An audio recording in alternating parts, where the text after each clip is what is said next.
This is iLLANOiZE Radio with Biko, iLLANOiZE Jones, and Pretty Riot going down right now. Yo, Rick, you did it again, my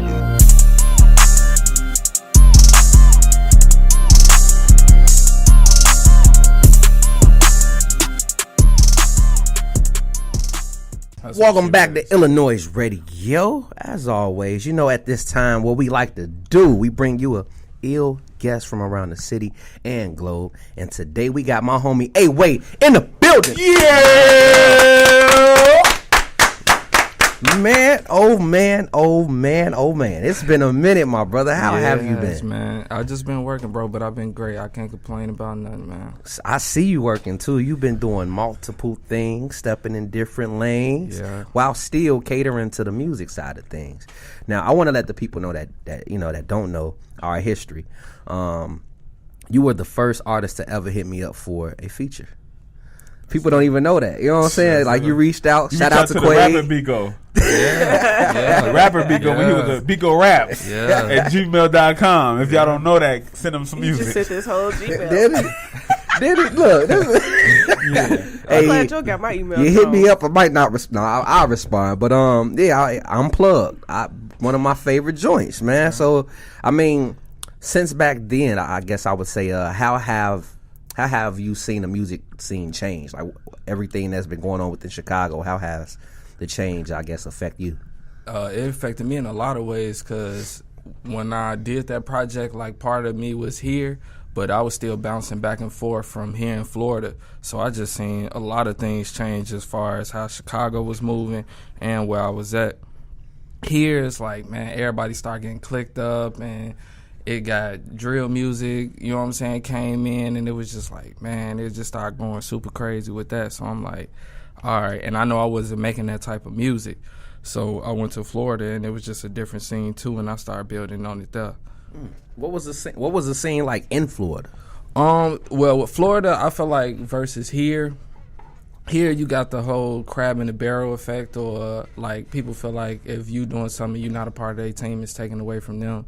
So they may not really support you like that. Florida, everybody just rocking with whatever. You know what I'm saying? If you throw an event, like it could be a small event in Florida, but they'll make it big by how the people will come out and support it and stuff like that. That's what I liked about Florida. It was more like, let's show love for everybody versus here. I didn't even know you was transitioned to Florida. I lived in Florida for like 4 years. So I was just going back and forth a whole lot. You know what I'm saying? Wow. Well, I mean, what made you leave? You know, what made you go to Florida? School. I went to Bethune-Cookman University. For what? Business management. I wanted to get the business side of things, and I wanted to learn more on the business field into what I'm doing. And it played a lot into how I run business now. So what's the biggest thing you've learned since taking that class that you put within your music now? Marketing, presentation. That's one of the biggest things, like sending out EPKs, being professional, stuff like that. Like my professionalism, I try to keep that at an all-time high. You are very, very, very professional. That's one thing I can say. Like, I mean, you've helped me accomplish some things. A lot of people don't know this neither. If it wasn't for you, I wouldn't have been in XXL magazine. You know what I'm saying? And that's facts. That's facts. You definitely, you're the type of person that you're not just for A-Way. You actually help people. Oh, yeah. If I know something, like, I pass it on. I ain't one of them type dudes that keep everything for me. You know what I'm saying? I'll spread whatever. If anybody asks me anything, I always tell them. Yeah, you do. And, I mean, how do you feel about Chicago being a so-called crab in a bucket type of city? It get draining at times because, you know, I'm from here, you feel me? So it's like, man, home city is so important to me. But, I mean, you take the cards that you dealt and play them, you feel me? Now, Hustle Simmons, a while back ago, tweeted that gatekeepers, I can't remember the full tweet. I'm going to try to break it down the best I can. But he said, like, a lot of upcoming artists and creatives are missing out on knowledge.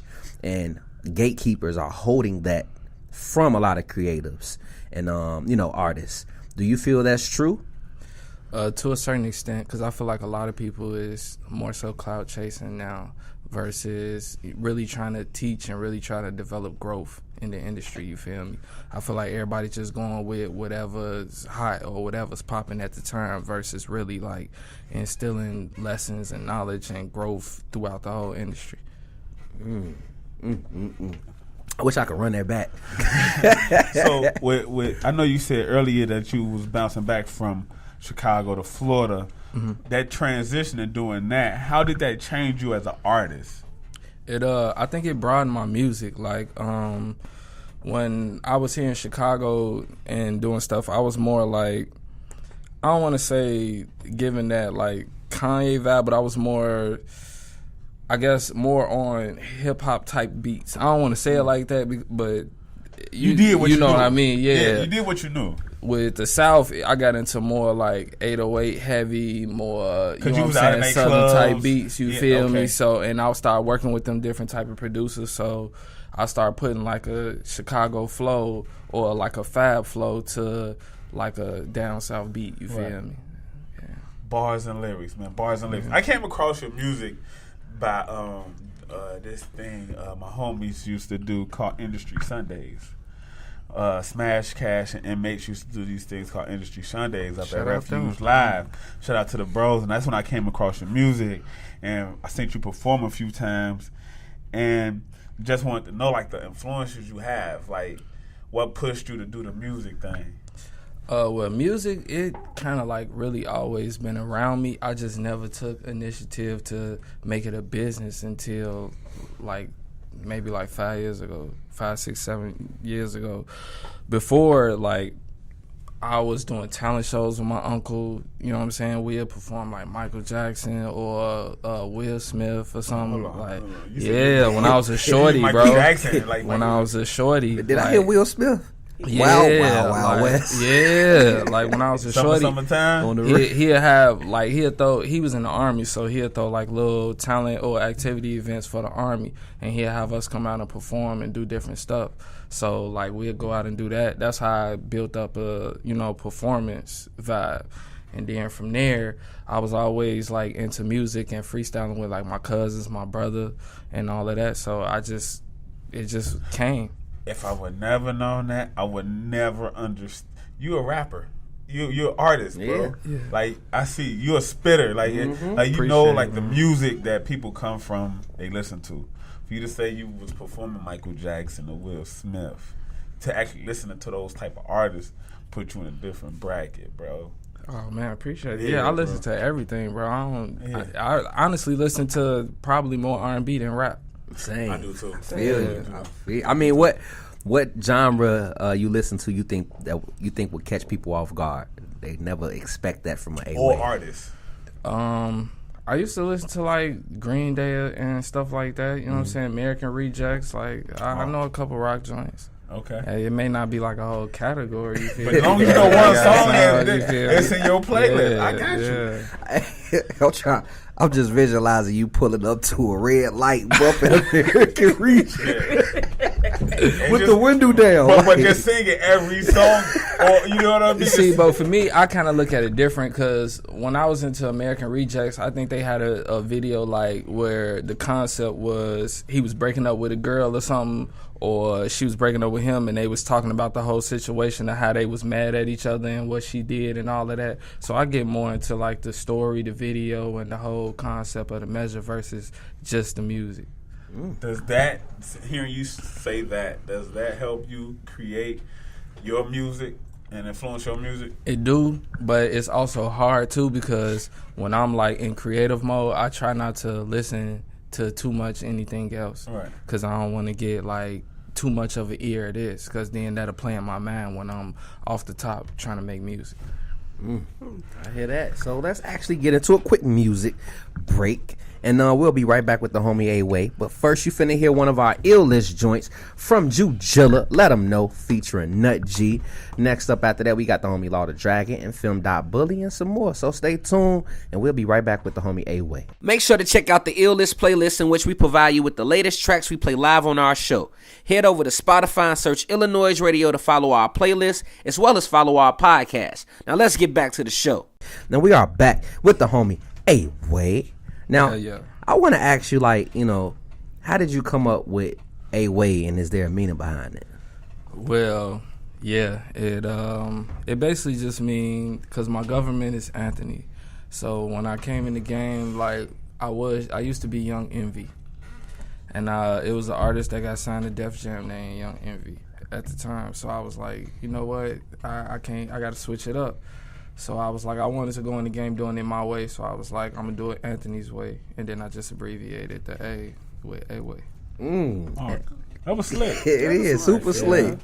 and it's you. Mm-hmm. It's you. You can't beat that. Now I noticed that you started pursuing acting. Yeah. What led to your acting career?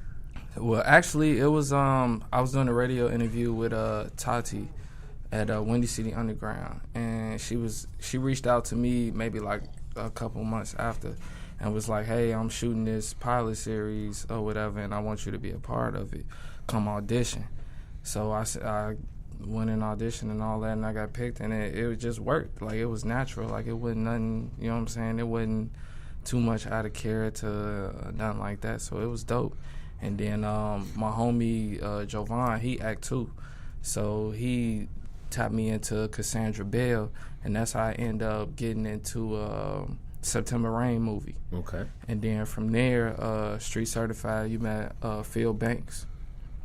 He hit me up and was like, "Man, come shoot this movie, bro, blah, blah, blah, Chirac 3 for Figure." It's a dude in L.A. He shoot LA JT Bigger Figure, right? Yep.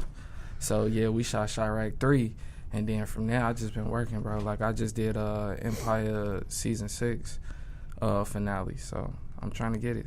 How different is acting from rapping? You know what I'm saying?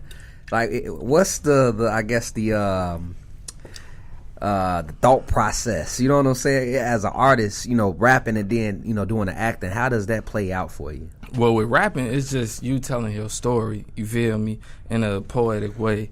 With acting, you gotta actually absorb being a whole nother person, especially if that person is different from the lifestyle that you are currently, living. So, like, for the Bro series, I had to play a player, a dude that was working at Harold's, and who had 2 other roommates, you feel me? So I had to get robbed in September Rain.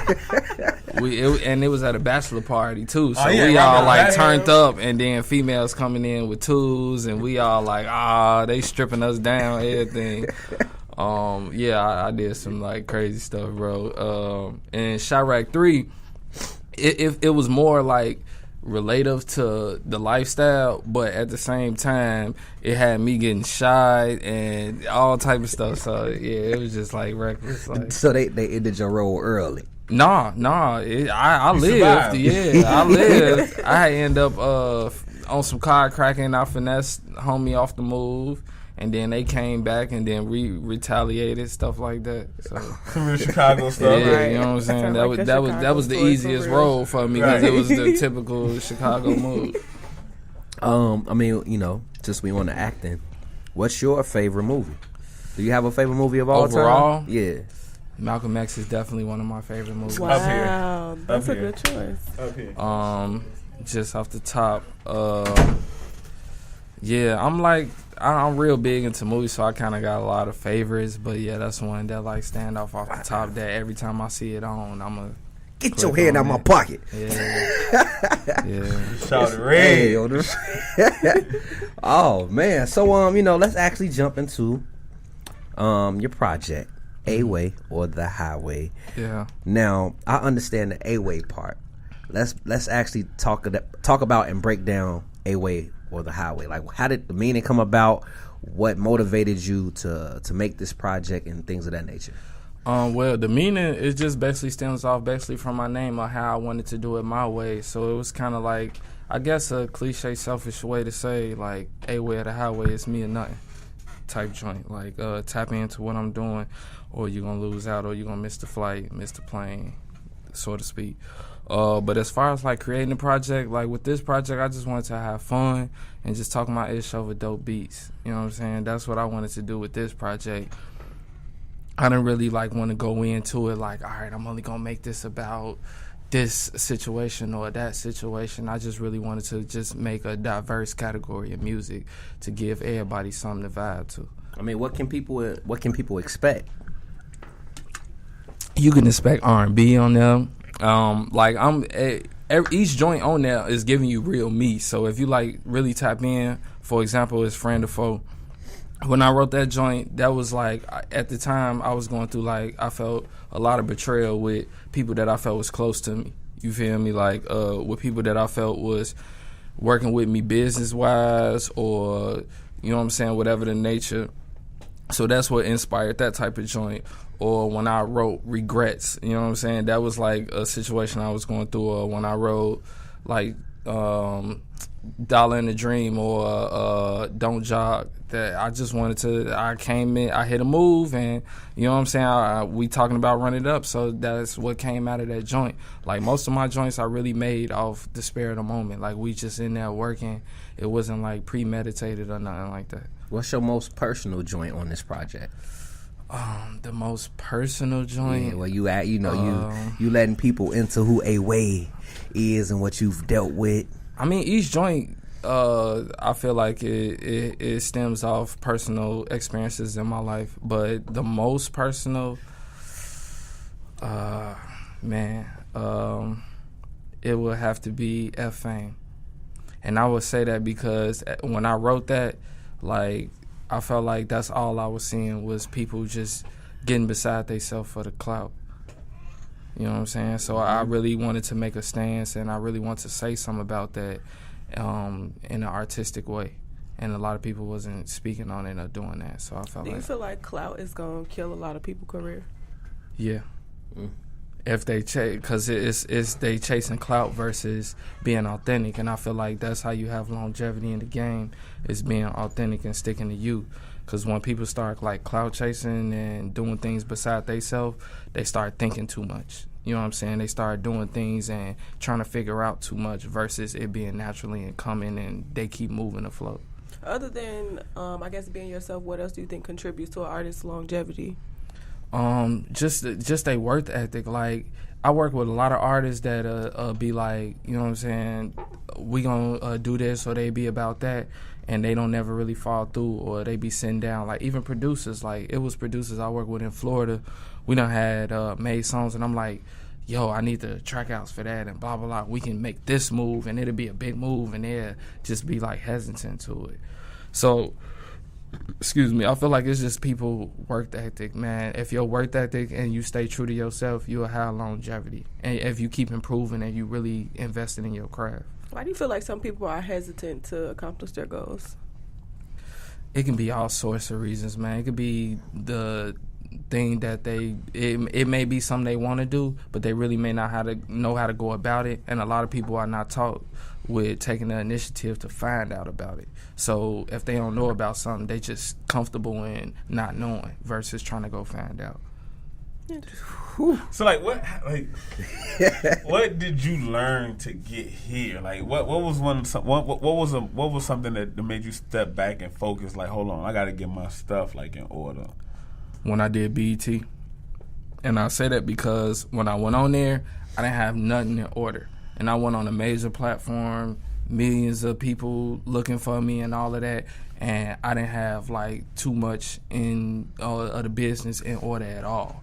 So, and that made me miss a lot of opportunities, and it made me miss a lot of money. Is that what made you jump into the college scene in Florida for the marketing?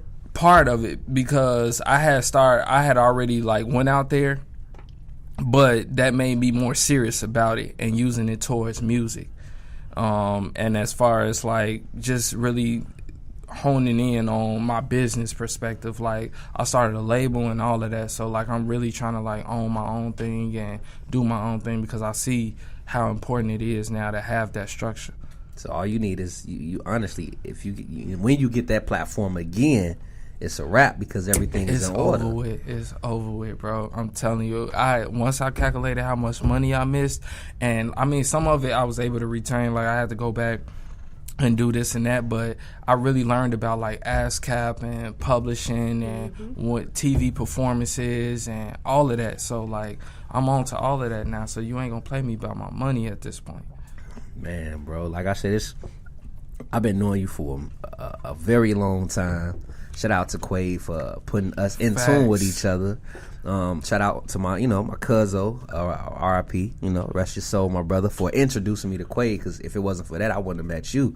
And Quay had nothing but high things to say about you, and he played me your music. I'm like, man, he dope, and that's how we link. Yeah. So it's dope to finally. It's like the connections, man. When you work with genuine people, this is the results you get, and I'm happy to finally relink with you. We've done several work. You performed at my very first headliner. Hit the stage there. You came out to the release party. Yep. Like, yeah, we did. Even the video shoot that Phil Jordan. Shout out Phil Jordan. Phil Jordan shot your video at this club, like a it bar was like lounge. 1520 or something. Yeah, like, it was in something like Chinatown. that. That was super dope. And we got another one on the way too from this album. You do? We got a couple, yeah. He shot Don't Jog, and then we got like 2-3 more lined up. Man, I feel like Phil don't receive the credit that he deserves. Cause he go crazy, bro. He dope. He shot like 5-6 Amaya videos. Like, he cold, bro. Yeah, he is. Yeah. And it's just like people overlook him, but he been in this industry for so long. Like, if you look at it, he helped Chemo, D-Lo. He just gotta get on his Soldier Boy. That's all. He just gotta get out here and get on his Soldier Boy. You feel me? When can people expect A-Way or the Highway? Well, given that I'm still like shooting videos and I really want to embark on the presentation, I'm dropping it on June 1st. Okay. I'm gonna put the pre-order up 525. But all the music is pretty much done. I'm just waiting on like 2 more joints. Okay. I mean, let's see. Let's actually get into the ill talk before you get into your shout outs. Our ill talk of the day was, if you could crack open any artist. I reworded that so wrong. I was about to say, I don't think that was the question. I don't think crack was in any of it. Yeah, he taking this to a whole nother level right now. Oh, Jones, you're one to talk about taking things to another level. Look, I do that off air, not on air. You feel me? What I do off air doesn't matter. Basically, can I just paraphrase it? Okay, so the ill talk topic for today was, if you could open up any artist's vault and listen to the music that they've been sitting on, who would you pick? So we did like top 3. So you could give us 3 different artists. Man, Oh, he was here. yeah. Okay, why we even just repeat the question? Y'all stole a couple of mine too, but I'm gonna say Wayne for one. Y'all stole Fab too, so I'm gonna give y'all a different one. I'm gonna have to say Fetty Wap. Interesting. Fetty? Because he had a whole big wave, bro, especially when he had the Drake feature and all that, and then I felt like they kind of shelved him. You feel me? Yeah. True. So I know he got some joints that he probably didn't release that went crazy. Yeah, baby. Shorty, what you going? Other than that, man, I would have to say, man, that's a hard one. I'm gonna have to penny back with him and say Bump, bro. Okay. Cause Bump is legendary to me. Like, even the joint we did, that was Bump little brother on there. Exactly. You feel me? So that's home base for me. So I want to hear all them joints. When he said Bump, that's what I thought about. I'm like, you showed we definitely did a joint with Bump brother. Bump was on. Think about that time. Bump was on fire until when he got locked up, bro. We didn't get to see the songs he did with Kanye. Facts. It hurt a lot of us. It hurt a lot. It did. I mean, Bump, if you watching this, man, holla at your boy. Hey, you never know, man. I catch an Uber to wherever you at, bro. To the Uber studio. Black. Look, Go get nah, your Uber Black. Uber Black. Girl, I'm cheap. Look, I'm sharing Uber pool. Wherever Bump at, Bump might be in Cali somewhere. He probably not even in the city. Bump somewhere far away. Oh man, Chilling. let the people know, where they can find you. Give out your shout outs and yeah. Make sure y'all tap into Hustle World Records. Y'all can find all music and everything on A-Way at awayofficial.com. A-Way the Highway coming soon. I got Will DeVille on there. I got Clark Airlines. I got 300 Rents from 300 Pounds of Guap out in Florida. Like, I got a lot of people on the album, man, and it's going to be a dope album, so make sure y'all tap in. Let's talk about Friend of Foe real quick, and we going to spin that joint for the people. Man, Friend of Foe is another dope joint. Linked up with my homie Richie West and Spenzo. Is here, Friend of Foe.